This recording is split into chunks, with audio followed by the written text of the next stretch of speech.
그동안 수시파 학생들을 위한 수시 리뷰가 거의 대부분이었기 때문에 우리 정시를 준비하는 정시파 학생들을 위한 리뷰를 하려고 생각을 해보니 고려대학교와 국민대학교, 서울대학교 리뷰는 지난 시간에 했었고, 또 어느 학교를 해봐야 될까 고민하다 보니 사실은 성균관대학교가 떠올랐습니다.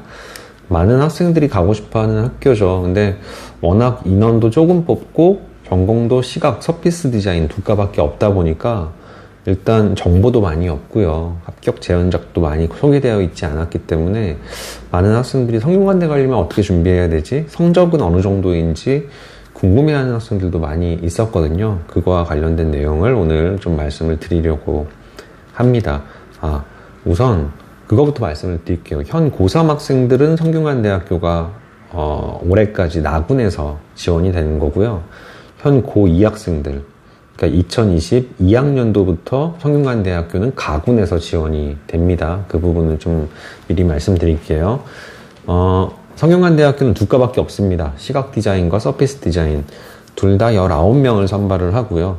작년에 시각 디자인은 경쟁률이 4대1, 서피스 디자인은 경쟁률이 6대1이었습니다. 그러니까 거의 한 80명에 가까운, 거의 한 100명에 가까운 학생들이 각각 지원이 된다라고 말씀을 드릴 수 있을 것 같아요. 수능은 60% 그리고 실기는 40% 반영을 합니다. 수능 비중이 좀 높은 편이죠. 국어는 50% 그리고 탐구는 50% 이렇게 반영이 되네요. 영어는 가산점. 1등급, 2등급 100점, 97점이지만 3등급부터 92점, 4등급은 86점으로 뚝 떨어집니다. 그러니까 대부분 국어랑 탐구의 성적이 이 학교는 물론 변환 표준 점수를 적용을 하지만 저희가 쉽게 그냥 등급으로 말씀드리면 3등급 초반 정도의 학생들이 일단은 성균관대학교를 지원을 하고 합격을 한다라고 보실 수 있을 것 같고, 영어 같은 경우는 그래도 3등급 안으로 들어와야 된다. 그러니까 보통 3등급 정도라고 보시면 될 것 같아요. 2등급이 나오는 학생들은 사실은 성균관대학교가 아니라 올해 같은 경우는 고려대학교를 지원을 많이 하죠. 그러니까 실기에 대한 부분은 후에 말씀드리겠지만 고려대학교는 드로잉 위주, 소묘 위주로 실기고사를 보고요. 성균관대학교 같은 경우는 두 가지의 실기고사를 같이 보고 있기 때문에 아무래도 준비하는데 조금 힘들 수 있다. 그러니까 성적이 잘 나온 학생들은 그렇기 때문에 고려대학교를 많이 보려고 합니다. 실기고사에 대한 부분을 세부적으로 좀 살펴보면은 실기고사명은 기초실기 소양평가라는 실기명입니다. 그러니까 서울대학교의 기초소양평가, 통합실기평가라는 어떤 실기명과 유사하다고도 볼 수 있을 것 같아요. 그러면 과연 가군의 서울대를 준비하는 친구들이 나군의 성균관대학교를 준비하는 부분에서는 어떻게 생각할지 우리 학생들이 좀 궁금해 하거든요. 과목명이 같으니까 같이 준비해야 되는 게 아니냐. 근데 사고하는 방식이라든지 이런 형식, 문제에 대한 형식 이런 부분들이 과목명은 비슷할지 몰라도 조금 다른 방식이다라고도 볼 수 있을 것 같아요. 그러니까 서울대를 준비하는 아이들은 아마도 나군에서는 고려대학교를 많이 지원을 하게 되거나 성적이 조금 고려대를 지원하기 힘든 경우의 학생들은 그 학생들 중에서 소묘를 좀 잘하는 학생들은 성균관대학교를 소수 지원을 하게 된다라고 볼 수 있을 것 같습니다. 실기고사로 다시 돌아오면은 두 장의 시험을 봅니다. 사절 두 장을 주고요. 5시간 동안의 시험을 일단은 봐야 된다고 보면 될 것 같은데, 한 장은 정밀소묘, 또 한 장은 사고의 이미지화. 정밀소묘는 재료를 연필로 줍니다. 그리고 사고의 이미지화, 채색이라고 저희 일반적으로 얘기를 하는데, 그 사고의 이미지화 같은 경우는 채색 재료를 자유로 두고 있습니다.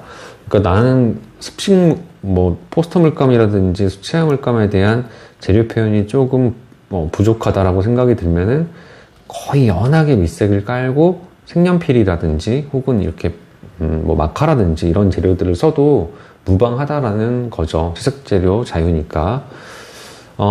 여기 지금 조건에 이런 것들이 있네요. 디자인과는 실물 또는 사진, 복사물 또는 주제어, 문장 등이 주어질 수 있다. 그러니까 실물을 제시한, 정밀소묘로 실물을 제시하는 경우들도 있고, 복사물을 제시하는 경우들도 있습니다. 실물을 소묘하는 거랑 복사물을 소묘하는 거랑 어떤 차이가 있을까요? 복사물은 아무래도 사진을 찍은 이미지이기 때문에 공간감이라든지 디테일 이런 것들을 잡기 조금 힘들 수 있어요. 근데 실제 실물을 줬다라는 것은 굉장히 디테일한 정밀 소묘와 어떤 뭐 공간감에 대한 부분도 사물 안에서 의도적으로 좀 연출해서 표현을 할 수 있다라는 어떤 장점이기도 하고, 혹은 소묘가 좀 부족한 학생들한테는 단점으로 비춰지는 부분이기도 합니다. 기출문제를 한번 살펴보면은 2018학년도에는 제시물로 비닐장갑과 자신의 손을 주어졌네요. 소묘하기 굉장히 힘들었을 거다라고 생각이 듭니다. 제시어는 투명, 그리고 투명함, 이 문제어를 제시어로 줬네요.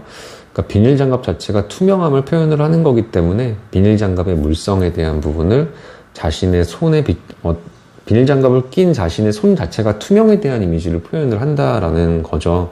그 이상의 내용을 만약에 표현을 하고 싶다라고 하면 어떤 깨끗함에 대한 상징성, 그런 상징 물체들도 선택해서 표현을 하는 경우도 있겠죠. 성균관대학교 합격한 그림들을 보면은 사실 사절에 한 장의 소묘와 한 장의 그 채색을 한다라고 하면은 주제, 그러니까 내가 만약에 비닐장갑 끼고 있는 자신의 손에 어떤 투명함을 표현할 수 있는 투명한 물체, 해파리가 될 수도 있고요. 어떤 고유명사 물체들을 그린다라고 하면은 그 물체 이외에 배경, 여백이라고 하죠. 그쪽에 톤이 들어가지 않아도 돼요.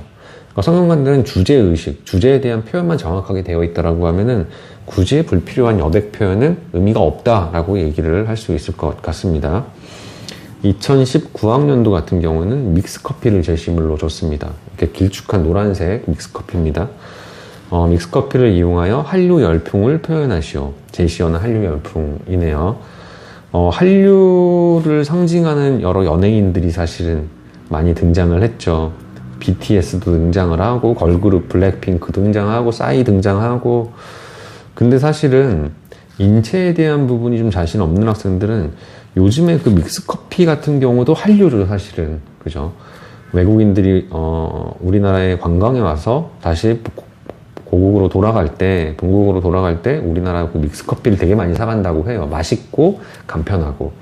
그러니까 그 자체로도 한류 열풍이기 때문에 그 믹스커피를 주변으로, 어떤 전 세계를 상징하는 어떤 그 국기라든지 어떤 뭐 인체의 모습이라든지 이런 것들이 한 곳으로 모여들고 있다. 혹은 믹스커피가 꽂혀져 있는 뭐 대한민국에서 화살표로 항공사진 이렇게 나오듯이, 지도에서 나오듯이 외곽으로 이렇게 세계로, 전 세계로 뻗어나가고 있다는 어떤 상징성을 표현을 조형적으로 해주는 경우도 무난히 합격을 했다라고 생각을 하시면 될 것 같습니다.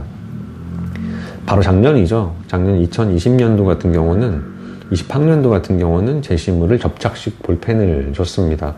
그러니까 볼펜, 은행에 가면 많이 있죠. 이렇게 도난당하지 않도록 접착되어 있는 어떤 구멍에 이렇게 볼펜을 꼽을 수 있도록 그런 접착식 볼펜을 준 거고요. 제시어로는 디지털, 아날로그의 연결을 표현하시오라는 제시어를 준 겁니다. 합격 재현작들을 쭉 살펴보면은 뭐 접착식 볼펜이라는 그 상징성이죠. 어떤 거를 쓸 수 있다.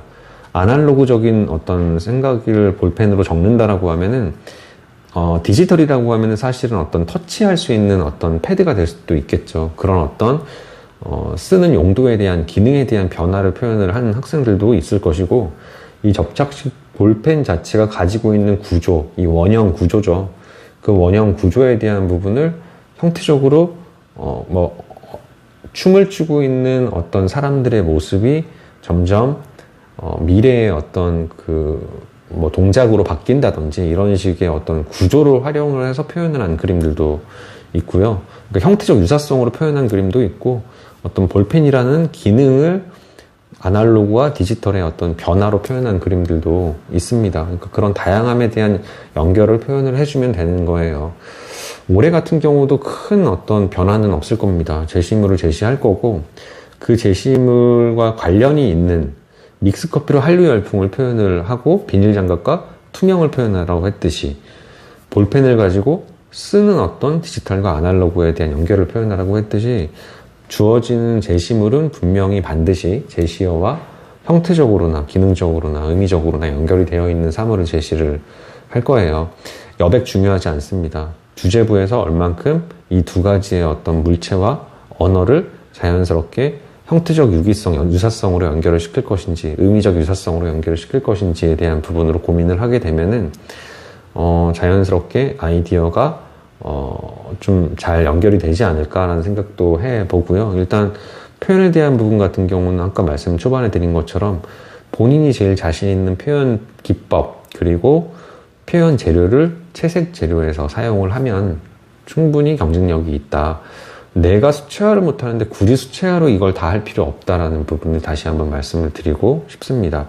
소묘 같은 경우, 정밀소묘도 굉장히 디테일한 어떤 소묘력을 보고 있기 때문에 시간으로 따지면 소묘에서 투자하는 시간이 한 1시간 반 정도는 충분히 활용을 해야 될 것 같고 3시간 반 정도는 채색으로 아이디어만 명쾌하게 깔끔하게 잘 표현을 해낸다라고 하면은 정시에 성균관대학교 합격하기는 굉장히 쉬워진다라고 말씀을 드리고 싶습니다.